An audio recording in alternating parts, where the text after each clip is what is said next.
നാളികേരം ചെറിയ നുള്ളി തിന്നാ കല്യാണത്തിന് മഴ പെയ്യും കുട്ടി. പെയ്തോട്ടെ. അക നനഞ്ഞ് പിണ്ടിയാവും. അപ്പോഴോ? ആയിക്കോട്ടെ. അരയ്ക്കാൻ എന്നെയും പഠിപ്പിച്ചു തരൂ വെള്ളച്ചി. അമ്മുക്കുട്ടി എന്തിനാ അരയ്ക്കാൻ പഠിക്കണേ? കല്യാണം കഴിഞ്ഞു പോകുമ്പോ ഇതൊക്കെ പഠിക്കണ്ടേ? നന്ദസാറിനോട് പറഞ്ഞൊരു മിക്സി വാങ്ങിച്ചു തരാൻ പറയൂ. ഒരു ബട്ടൺ അമർത്തിയാ മതി, ഒക്കെ റെഡി. നന്ദൻ എന്നെ വഴക്ക് പറഞ്ഞു വെള്ളച്ചി. എന്നോട് പണ്ടത്തത്ര ഇഷ്ടമില്ലാന്ന് തോന്നുന്നു. എന്തിനാ വഴക്ക് പറഞ്ഞ്? അവരുടെ മുറിയിലേക്ക് ചെന്നതിന്. ഞാൻ മുടിപ്പിന് അന്വേഷിച്ചു ചെന്നാ നന്ദൻ എപ്പോഴും ഒളിപ്പിച്ചു വെക്കും. അയ്യേ, അവരോട് ഒറ്റയ്ക്കിരിക്കുമ്പോ മുറിയിലേക്ക് കയറിച്ചില്ല. ഞാൻ പറഞ്ഞു തന്നിട്ടില്ലേ? അയ്യേ, ഈ വെളിച്ച് തോന്നിയസം പറയണു. തോന്നിയാസൊന്നുമല്ല, നന്ദസാറിന്റെ കാര്യങ്ങൾ നോക്കാൻ ഇനി ആളായി. അമ്മുക്കുട്ടിയുടെ കാര്യം നോക്കിയാ മതി. നന്ദൻ കല്യാണം കഴിക്കേണ്ടിയിരുന്നില്ല. അതെ, ഇപ്പൊ കേമായേ. 2 മാസം കഴിഞ്ഞ അമ്മുക്കുട്ടിയുടെയും കല്യാണല്ലേ. ഈ ഗൗരി ഇങ്ങോട്ട് വന്നതാ ഒക്കെ പ്രശ്നമായത്. അവര് പിന്നെ എവിടെ പോവും? കല്യാണം കഴിഞ്ഞാ ഭർത്താവിന്റെ വീട്ടിലല്ലേ ഭാര്യ താമസിക്കുക. ഗൗരി എടുത്തമ്മ അവരുടെ വീട്ടിൽ പൊയ്ക്കോട്ടെ. അതെങ്ങനെയാ? പൊയ്ക്കോട്ടെ, അതിനെന്തേലും വഴി കാണാം. വേണ്ടാത് പറയണ്ട വെള്ളച്ചി. വഴിക്ക് വീണ എല്ല് പൊട്ടുവോ? ചിലപ്പോ. എല്ല് പൊട്ടി വേദനിക്കോ? ആദ്യം തിരി വേദനിക്കും, പിന്നെ ഒരു തരിപ്പാ. വെള്ളച്ചിട്ട് ഏതെങ്കിലും എല്ല് പൊട്ടിയിട്ടുണ്ടോ? പരമം തല്ലി ചതച്ചിട്ട് പൊട്ടാത്ത ഒരെല്ലും ഇനി ഈ ശരീരത്തിലില്ല. ആട്ടെ, എന്തിനാ അറിയണേ? ഏയ് ഒന്നുമില്ല, ഒരു പഴഞ്ചൊല്ല് ഓർമ്മ വന്നതാ. അടി തെറ്റിയാൽ ആനയും വീഴും.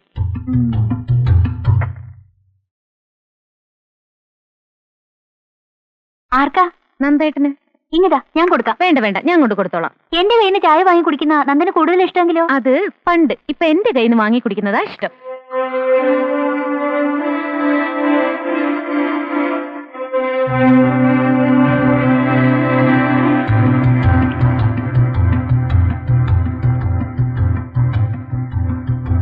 വേദനിക്കരുത്, പാവം, തരിപ്പേ പാടുള്ളൂ. വെള്ളച്ചി പറയുമ്പോ സത്യാവും. ഗൗരിയടുത്തമ്മേ,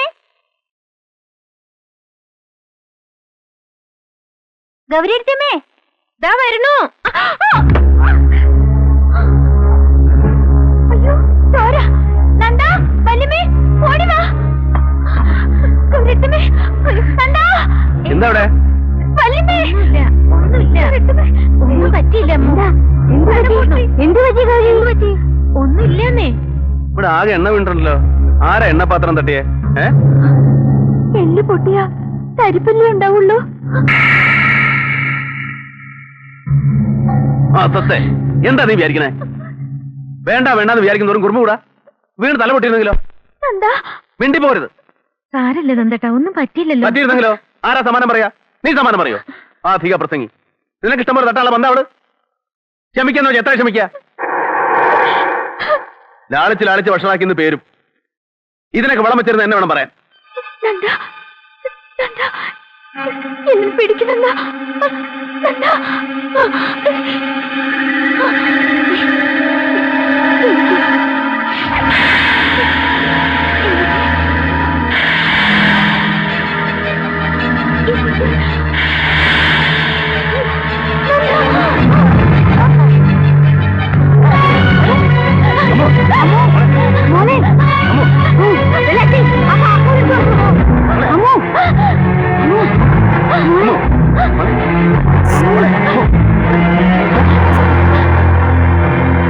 ഇന്ന് മുതൽ അവളെ കെട്ടിയെടുത്തു. അന്ന് മുതലേക്ക് പണിയില്ല, ചെണ്ടയില്ല, മിണ്ടിപ്പോലും കൊല്ലുന്നില്ല ഞാൻ.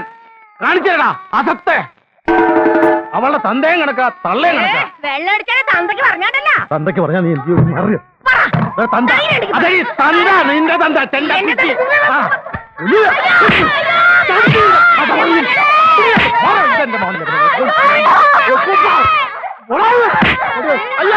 എന്നെ കൊന്നേ ഇവരെല്ലാവരും.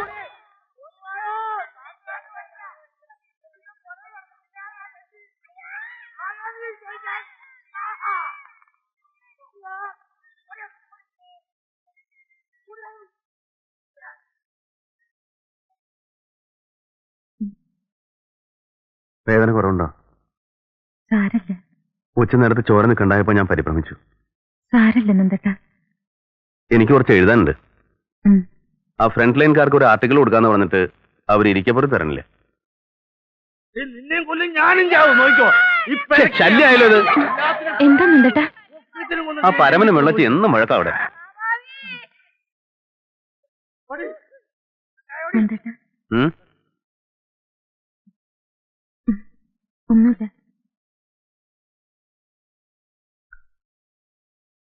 നന്ദേട്ടാ, എന്താ? അമ്മൂന് കുട്ടിക്കാലം മുതലേ ഉണ്ടോ ഈ അസുഖം? കുറച്ചായി. നോർമൽ അല്ലാന്ന് ആദ്യം കണ്ടപ്പോഴേ എനിക്ക് തോന്നി. നോർമൽസി കുഴപ്പമൊന്നുമില്ല. ആര് പറഞ്ഞു നോർമൽ അല്ലാന്ന്? അച്ഛനും വേണുവിനും അറിയോ ഇക്കാര്യം? അവരൊന്നും പറഞ്ഞില്ല എന്നോട്. പറയാൻ മാത്രമൊന്നുമില്ല. മരുന്ന് കഴിക്കുന്നുണ്ട്. 4 കൊല്ലം തുടർച്ചയായിട്ട് മരുന്ന് കഴിച്ചാൽ മാറുന്ന ഡോക്ടർ പറഞ്ഞിട്ടുണ്ട്. കുറെ കാലമായിട്ട് കുഴപ്പമൊന്നുമില്ല. ഇന്നെന്തോ ഞാൻ ദേഷ്യപ്പെട്ടുകൊണ്ടായിരിക്കും. മരുന്നിന് 2 മാസം കൂടെ കഴിച്ചാൽ മതി. വേണുവിനോടും അച്ഛനോടും പറയാതിരുന്നത് ശരിയായില്ല. മനഃപൂർവ്വമല്ല, ഒക്കെ മാറുകയല്ലെന്ന് വിചാരിച്ചു. അതിനുള്ള സന്ദർഭം ഉണ്ടായില്ല. നീ ഇപ്പൊ പറഞ്ഞിട്ട് എന്താ കാര്യം? നേരത്തെ പറയായിരുന്നു, പറയേണ്ടതായിരുന്നു. എന്റെ തെറ്റ് അല്ലേ? അതുകൊണ്ട് ഇപ്പൊ ഇവിടെ എന്തെങ്കിലും സംഭവിച്ചോ? സുഖമില്ലാത്ത കുട്ടിയെ തലയിൽ കെട്ടിവെച്ചു എന്ന് പറഞ്ഞ ആരും ഒന്നും ആരുടെയും തല കെട്ടിവെച്ചിട്ടില്ല, വെക്കണമില്ല. ഗൗരി, ഞാൻ നേരത്തെ പറഞ്ഞല്ലോ, അമ്മൂന് വേണ്ടി ഞാൻ ഇതുവരെ ജീവിച്ചത്, ഇനി ജീവിക്കുന്നതും. അപ്പൊ വേണു എന്തെങ്കിലും മുടക്കം പറഞ്ഞാൽ? വേണു മുടക്കം പറയാണ്ട് നോക്കേണ്ടത് നമ്മുടെ ചുമതലയാ. നോക്ക്, ഇത് അത്ര വലിയ മഹാരോഗമൊന്നുമല്ല. കല്യാണം കഴിഞ്ഞിട്ടാണ് ഇങ്ങനെ സംഭവിക്കുന്നെങ്കിലോ അവൻ അവളെ ഉപേക്ഷിക്കോ? ഇതങ്ങനെയല്ലല്ലോ. നേരത്തെ ഒന്ന് പറയായിരുന്നില്ലെന്ന് ചോദിക്കില്ല അവൻ? പറയാം, സാവധാനത്തിൽ പറയാം. നേരത്തെ പറയായിരുന്നു വേണ്ടിയിരുന്നു. ഞങ്ങൾ നിങ്ങളെ ചതിച്ചു, അതല്ലേ പറഞ്ഞു വരുന്നത്? അങ്ങനെയൊന്നും പറഞ്ഞില്ലല്ലോ ഞാൻ. നേരിട്ട് പറഞ്ഞില്ല, പക്ഷേ പറഞ്ഞില്ല, സൂചന ഉണ്ട്. എന്തായാലും വേണു അമ്മും തമ്മിലുള്ള വിവാഹം നടക്കണം. ഇതറിയുമ്പോ അത് നടന്നില്ലെങ്കിലോ? എന്താ, അമ്മുവിന്റെ കല്യാണം മുടക്കാനാണോ ഭാവം? ഞാനൊന്നും മുടക്കണില്ല നന്ദേട്ടാ. പക്ഷെ അറിഞ്ഞ സ്ഥിതിക്ക് അവനോടൊന്ന് പറയണ്ടേ? ഇനിയിപ്പോ ഇത് കൊട്ടിക്കൊടിച്ച് വഷളാക്കണ്ട. പറയാതിരുന്നാലാ ചിലപ്പോ വഷളാവുക. എന്നാ ചെന്ന് പറയും നിന്റെ പുന്നാര അനിയനോട്. എന്നിട്ട് അവൻ ഇതിന്ന് ഒഴിയട്ടെ. എന്റെ പെങ്ങള് മുടക്കാത്തിരക്കായിട്ട് കാലാകാലം ഇവിടെ കഴിഞ്ഞോട്ടെ. പിന്നെ എനിക്കെന്താ ഒരു ജീവിതം? ഇത്രയും കാലം ഒറ്റയ്ക്ക് കഴിഞ്ഞതല്ലേ? ഒച്ചയിടണ്ട, അതിന് മാത്രം ഞാനൊന്നും പറഞ്ഞില്ല. കൽപ്പിക്കണ്ട എന്നോട്. പറയേ, പറയാതിരിക്കേ, എന്ത് വേണച്ചു നിനക്ക് വരുന്ന പോലെ വരട്ടെ. വേണു ഈ കല്യാണത്തിന് സമ്മതിച്ചില്ല എന്ന് വെച്ചാൽ നന്ദേട്ട, മധു ഇത് കഴിയണതിന് മുമ്പ് പിരിയാനാണോ നമുക്ക് യോഗം?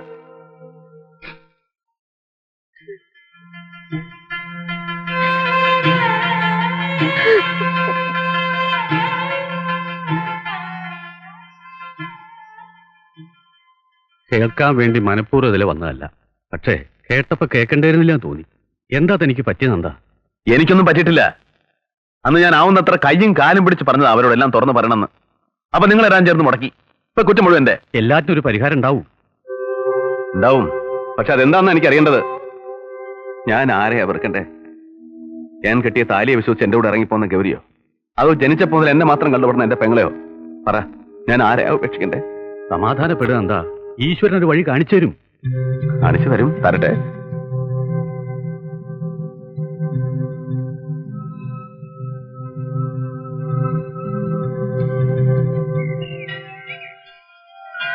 ഗന്ധർവന്മാരെ, നന്ദസാറിന്റെ മുത്തച്ഛന്റെ അച്ഛന്റെ കാലത്താത്ര ഈ ഗന്ധർവനോട് കുടിയിരുത്തിയത്. താവണക്കാട്ടിലൊരു യക്ഷിയായിരുന്നു ഇദ്ദേഹത്തിന്റെ ഭാര്യ. അവക്ക് ഇദ്ദേഹത്തോട് ഒരു സ്നേഹം ഉണ്ടായിരുന്നില്ല. ആങ്ങളമാരോടായിരുന്നു സ്നേഹം. ഒരാൾക്കൊരാളെ എത്രയാ സ്നേഹിക്കാൻ കഴിയാന്നുള്ളതിന് ഒരു കണക്കുമില്ല. ഭാര്യ ഉപേക്ഷിച്ച ഗന്ധർവൻ തറവാട്ടൊരു സ്ത്രീയുടെ ദേഹത്ത് കയറിക്കൂടി. പരിസരം വിട്ട് എവിടെയും പോവില്ല എന്ന് പറഞ്ഞു. വാടി ഒഴിപ്പിച്ച് ഇവിടെ കുടിയിരുത്തി. എപ്പോഴും ദുഃഖത്തിലാ ഗന്ധർവൻ. ഭാര്യ ഉപേക്ഷിച്ചതിന്റെ ദുഃഖം.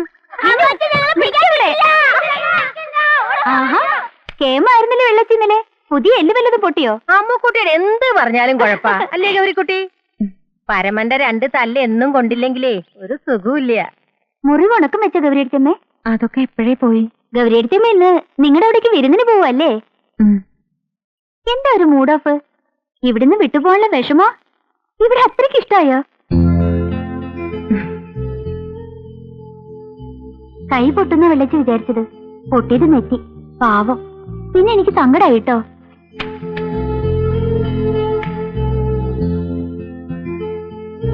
നന്ദാ, രാഹുകാലത്തിന് മുമ്പ് ഇറങ്ങിക്കോളാൻ പറഞ്ഞു വല്യമ്മ. ഇതെന്താ കൊണ്ടുവന്ന പെട്ടി അപ്പാടെ തിരിച്ചുകൊണ്ടു പോവാ? അപ്പൊ ഇനി ഇങ്ങോട്ട് തിരിച്ചു വരാനുള്ള പരിപാടിയൊന്നും ഇല്ലേ?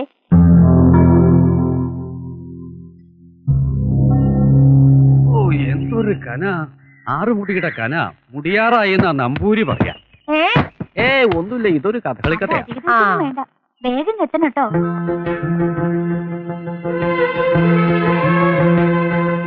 പോട്ടെ വല്യമ്മ. പോയി വരട്ടെ എന്ന് പറയൂ മോളെ. ടാറ്റാ. എനിക്ക് വരാൻ പാടില്ലല്ലോ, അല്ലെങ്കിൽ ഞാനും വന്നേനെ. എന്താ ദൂരത്തുന്നേ കരയണേ? ഒന്നുമില്ല.